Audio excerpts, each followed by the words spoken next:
The conflict-prone Horn of Africa might be headed for yet another war. At the heart of the recent tensions is the port trade deal signed by Ethiopia and Somaliland, a breakaway region of Somalia. Addis Ababa and Mogadishu have a long history of fighting one another. Ethiopia's thirst to have access to the Red Sea and Somaliland's dispersion to be recognized as a sovereign state has led to the two signing what Somalia calls an unholy trade deal. For a broader analysis on this topic, we're now joined by independent researcher Ebrahim Dean. Ebrahim, thank you so much for your time this evening. As an analyst, how do you perceive the current situation and the nature of the squabble between Ethiopia and Somalia? Thanks for having me. When we look at the Ethiopia-Somalia issue, there's three key factors. One is, currently within Ethiopia, Abiy Ahmed is struggling. The peace deal with Tigray is not going so well. Many of the Amar and rebel groups that supported him are actually turning against him. There's issues with the Oromo Liberation Front in Addis. And so, in order to create a rally around the flag effect, it's very good to, look for an outside enemy. And that's one of the reasons. Two is, Ethiopia is the largest landlocked region without a port. And the UN does say that, 120 million, that economies without a port are generally 20% less developed than those with a port. And, thirdly, there's the outside actors. The Emiratis are very close to the Somalilanders, are very antagonistic towards those in Djibouti. And actually, Ethiopia most of its state currently goes through Djibouti, and so they likely nudge them from in the background. So those three factors then mean make the squabble or what is result in a situation where it is now. Now, when we talk about the actual issue about conflict, there's already 6,000 Ethiopian or over 6,000 Ethiopian troops in Somalia. Many in close to Jubaland, because the Somali territory has actually been fragmented. And, so that's why the animosity and the antagonism from the Somalis over this. Somalia has already lost part of its territory to Ethiopia, as you said, historically in the 1970s, the Ogaden region. It lost the Palantir district to Kenya, at independence. And so, is unwilling or won't be very willing to give up, control over Berbera or, and the recognition of, Somaliland by the Ethiopians. So with all of this said, how would you then assess the impact of the squabble on the overall stability and security in the Horn of Africa region? So at the moment, we look at Somalia itself. It's, currently fighting a war against the militant group Al-Shabaab. The government hasn't succeeded over the past, now almost 20 years in cracking down on the group or trying to curtail the power of the group. There's issues in Ethiopia, as I was saying, with the Tigray, in the Tigray region and also in Amara. There's then also, a conflict happening in Sudan between the RSF and the Sudanese army. And, this then adds to those conflicts and destabilizes the region further. The fight against Shabab will likely, have, not be able to be carried out. Similarly, there'll be a lot more unrest in Ethiopia. There's issues over the Grand Renaissance Dam with Egypt. Significantly, however, when we're looking at it breaking out into more conflict, it seems as if, much of the international community, the UN, the African Union, the Arab League, Egypt, other neighboring countries have actually come down on the side of Somalia. Calling for the adherence to sovereignty, but also because, many of these countries, especially regionally, have their own territorial conflicts and don't want, those to be fostered by, Ethiopia, wanting to recognize a breakaway land. But, there's always, where there's so much military hardware, and where there's, the need for rally around the flag effects and, the role of outside powers, there's always, sometimes, the conflict is not very far from erupting. How does this conflict between Ethiopia and Somalia affect like you mentioned, these neighboring countries economically? The first big part is Ethiopia. Most of its trade goes through Djibouti, through the port of Dorale. If Ethiopia were to get this, this agreement, recognize Somalia, and even if there is no squabble, that would affect Djibouti's, economy. If there were an intensification of violence, or it actually ends up in conflict, Somalia will be affected. The fight, with Shabab, for example, will decimate the Somali economy. If Djibouti is also opposed to the deal, closes down the Ethiopian, no longer allows Ethiopian goods to traverse Dorale, the Ethiopians would have issues around, they already have issues around food security, and that's one of the main reasons for, wanting a port.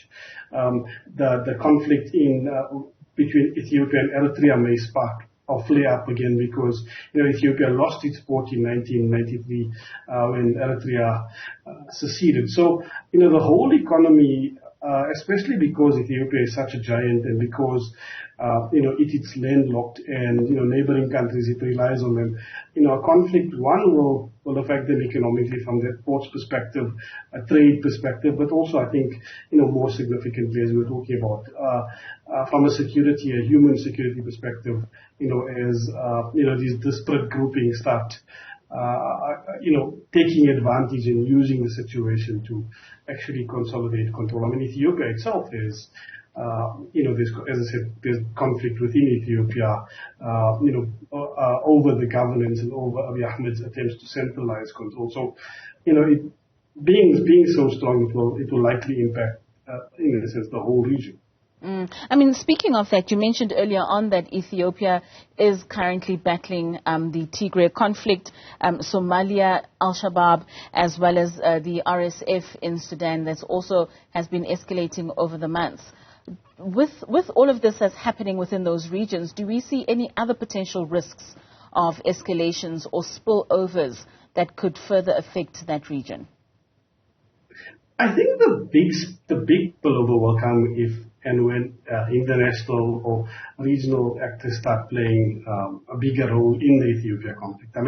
We've just seen a report published a few weeks ago on the UN expert report showing or detailing how the UAE is supporting the RSF in Sudan, which is leading to a continuation and, in a sense, intensification of that conflict.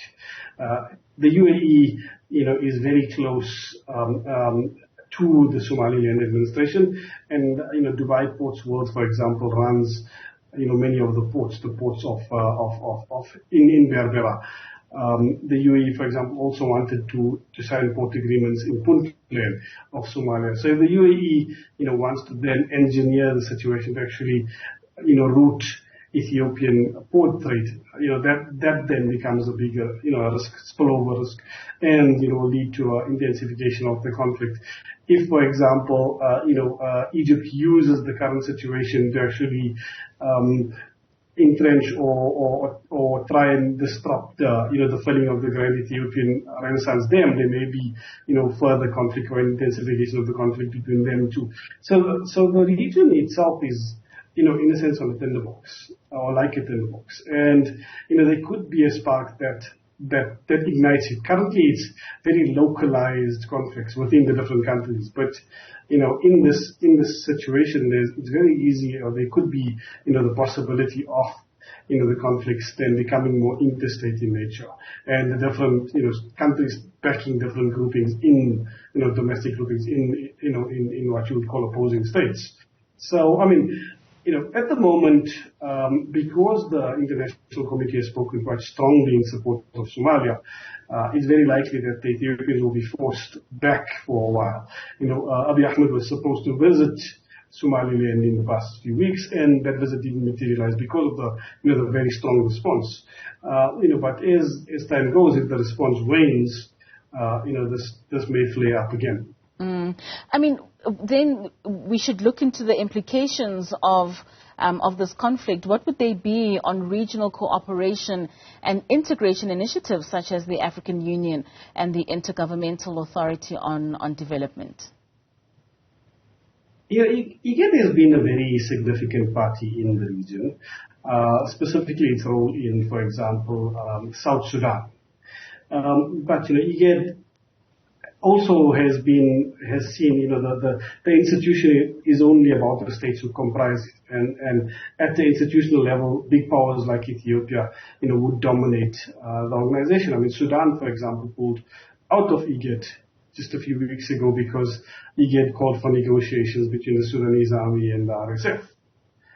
So regional integration is very unlikely if this continues. What Ethiopia's landlocked nature shows, and the fact that there is very little, it's a water scarce region, that cooperation is necessary for development. But this needs to be cooperation and integration, based on negotiation. And Abiy Ahmed's, ever since he's won the Nobel Prize, has seemed to actually move away from cooperation and negotiations and mediations towards actually conflict. I mean, both in Ethiopia and in the statements on Somalia, towards Eritrea, and that doesn't then augur well for the region as a whole. And I mean, obviously, what conflict would come, refugee flows would come, human insecurity would then affect, the continent as a whole, and I mean, probably parts of West Asia or the Middle East. I mean, speaking of refugees, I mean, the humanitarian concerns and the issues that would certainly come out of the squabble, such as population displacements, as well as access to essential services. How much of that can we anticipate, given the squabble between Somalia and Ethiopia? I think currently, at the moment, it's more just brinkmanship and, and there's also, tensions and it depends on the next steps. If a squabble does happen, Ethiopia is the largest country population-wise on the continent. If a conflict spreads there, it becomes a lot more difficult to deal with in terms of numbers, especially when the borders are porous, when there's conflicts all around, Ethiopia, all around, Somalia, Somaliland. There's also, issues in Kenya. And so, it does have the potential to go, or to intensify and actually then impact the continent as well. I think currently, though, it's limited by the fact that, Abiy Ahmed hasn't visited Somaliland, and, there hasn't yet been any step taken to recognize Somaliland, and also by the fact that the Somalian, military itself is so weak. The Somali government is weak and isn't able to combat al-Shabaab itself. So that limits, or is a limiting factor at the moment. But, once the local actors start coming in, once the outside powers start coming in, Egypt said it will, provide aid or military aid to Somalia if need be.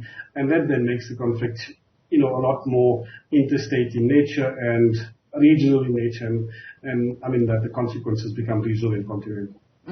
Lastly, Ebrahim, considering the long-standing issues between these two countries, what do you envision as a resolution to end some of these squabbles? I think, the big issue on the continent, especially in the Horn, is, with Ethiopia, is water port access and, popular participation and popular representation. The only reason Somaliland, for example, seceded was because, Somalia itself was very insecure. And so there needs to be that. But, at the more, factorial level, there needs to be port agreements. Between Ethiopia, Djibouti, Somaliland, the parts that call itself Somaliland and Somalia, Puntland, areas such as Bosaso. But, that probably would need to be done through IGAD, to facilitate the process, to ensure that it's not seen as impeding and impinging on sovereignty. I think that's probably a good solution to actually, allay Ethiopia's fears. It is landlocked, but also ensure that those fears don't result in intensification of regional conflict. All right, Ebrahim, thank you so much for your time and for joining us this evening. That was independent researcher Ebrahim Dean speaking to us there about the possible effects to the rest of the Horn of Africa region with the squabble between Somalia and Ethiopia.